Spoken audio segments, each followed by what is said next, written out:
Hey guys, welcome back to another video. And in today's video, we're going to be talking about vectors and scalars.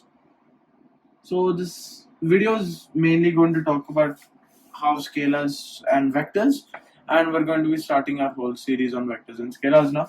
So let's start. So first, let's talk about scalars and vectors. Now, what does scalar and vector mean? Now, let's say I have my mass m. Okay, I have my mass m. So my mass m, you tell me, does it matter whether I am moving towards this direction or I'm moving towards this direction? Does my mass m change? Does my weight change? Does my weight or my mass change at any given moment? Even if I'm on this planet or if I'm on Earth or if I'm on Mars, my mass won't change, but yes, my weight will change because that's obviously about gravitational force. So that means my mass is not changing anywhere. My mass has some magnitude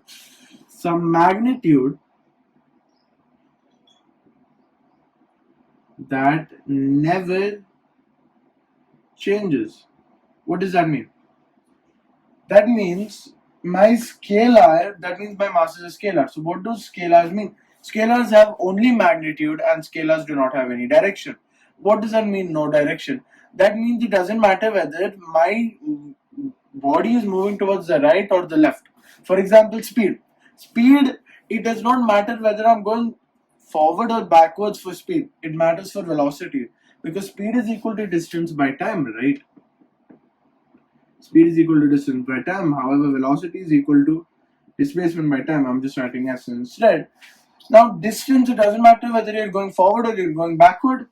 The distance never changes. The speed never changes. So speed is only magnitude. Speed only has magnitude. It doesn't matter about your direction. But for velocity, it does. For displacement, if you're going forward, you will remain in the positive. You will be going towards positive. But if you're going backwards, you will be calling that deceleration and you'll be going backwards. That means it'll become negative. So here there is magnitude plus you need some direction.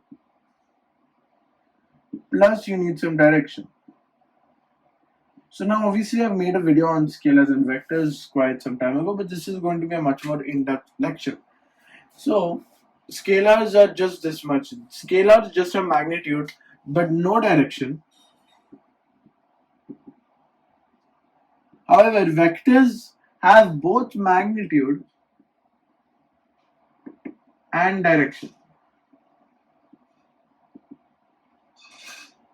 So that means scalars are pretty much just numbers. So that's why, to make our lives easier, we'll be talking more about vectors because vectors have a different set of addition, different multiplication, different subtraction, and all of that because you have to include your direction while doing all of that. But for scalars, you don't.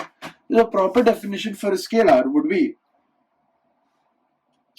so proper definition, right? So for example, we have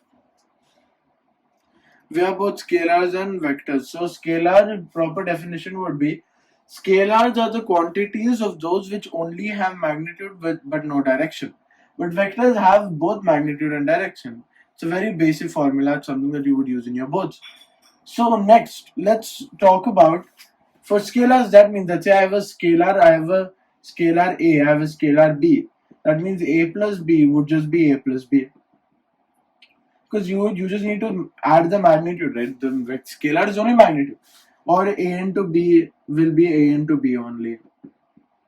No difference. A minus B is equal to A minus B. So this is all just normal. For example, if you're subtracting the weight of something, right, you would do 6 minus 3 kgs, right? So that means scalars, there's nothing going on for scalars. Nothing special. Now let's talk about vectors. Now vectors are the quantities with those who have both direction and magnitude, right? So that means if we were to represent it in a diagram format, how would we represent it in a diagram format? We would have to first of all represent some magnitude, right? And second, we would have to represent it with some magnitude, right? Some direction. But then we also need to represent it. Let's say we are representing this vector as some A bar. Now you tell me, vectors are nothing but magnitude and direction. So what would A bar be? A bar would just be magnitude of A into some direction, and the direction is represented by a cap. Now this is not multiplication. This is a way to represent a bar in terms of magnitude and this, because you cannot multiply magnitude and direction, right? How the hell do you think you can multiply magnitude and direction, right? You can't you can't multiply both of them. So that's why it would become mod a dot mod b a cap. So a cap. So this mod a bar is here to represent the magnitude of our vector, and a cap is here to represent the direction. And when we talk about a vector being drawn like this is the initial point, this is the initial point, and this is the final point of a vector, right? This is a bar magnitude, and this will be a cap in direction wise. Our a cap represents direction. So let's say if I was supposed to take a b bar vector, so how would we represent it? Magnitude would be like this, and b cap. B cap represents direction. So let's say if it's in this direction and our vector is like this, that's how we represent it. So yeah, these are the basics for vectors. And then next let's talk about when I have a vector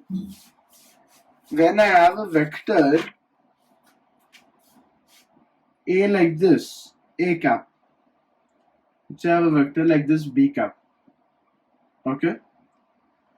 Now you tell me, how do you think you would add both of these? So as I just explained, if this is a vector, right? If this is a vector, this is our initial point, this is our final point. Now this is only for a single vector, but similarly for this, there would be an initial and final point, right? This is technically the final point for only A, but for A and B combined, this is the initial point, this is the final point. Now you tell me, isn't there a faster way to reach this final point? Is there a faster way to reach this final point? Yes, there is. This straight line would just reach the final point like this. So this is nothing but a bar plus b bar vector. So this also, if you see, this forms a triangle, right? This forms a triangle. This forms a lovely triangle. So that's why the first law that we have in vectors, is known as the triangle law of addition. Triangle law of addition. So you see, if I have a vector like this, and a vector like this, if I have vector A going in this direction, vector B going in this direction, take vector A plus B, that is our vector. The hypotenuse of this triangle would be, or the longest side would be A plus B vector. Understood, right? Now, another property of vectors that we need to understand before we can go further is about how if a vector is going in this direction, in a cap direction, let's say, and we have another vector like this, exactly parallel to it, also going in a cap direction. Now you tell me, if the magnitude is same, if these two are going both in a cap direction, won't that make them same? This would make them same, exactly. So vectors, whenever you see two vectors exactly parallel to each other, exactly like this, they are known as like vectors. Now these are both parallel to each other, right? So that's why I can consider these as like vectors, and I can consider them going towards the same direction. But now let's say I have these two again parallel to each other, but they're going in opposite directions. So the magnitude is still the same. My magnitude would still be a bar. But now because it's in the opposite direction, you tell me, if this direction is positive, this direction would be negative, right? So you tell me, magnitude is a value, magnitude is a number, and a number can never be negative. In this case, a magnitude, a value, like my weight can never be negative, or my displacement, my the amount of speed that I'm traveling with or the amount of velocity that I'm traveling with cannot be negative. Now the direction can be in two different directions. That's what we use plus and minus for. But we don't use it to represent magnitude. That's why the magnitude of these two would be same, but because this is going in the opposite direction, we would consider this as minus a bar and this is a bar. Right? So that's why we call these as unlike vectors. We call these unlike vectors. So in today's video, we've discussed triangle law of addition, we've discussed parallel vectors, we've discussed this. So now let's say if we were taking these two, right, we could draw technically an A like this, an A bar like this, and we could also draw a B bar like this. Why? Because these two lines, these two lines would be parallel and these two lines would also be parallel. So anyways, in the next video, we will be talking about triangle law of addition. We will be talking about how to find this magnitude, and we'll be talking about some more important things. So stay tuned for the next video. Thank you.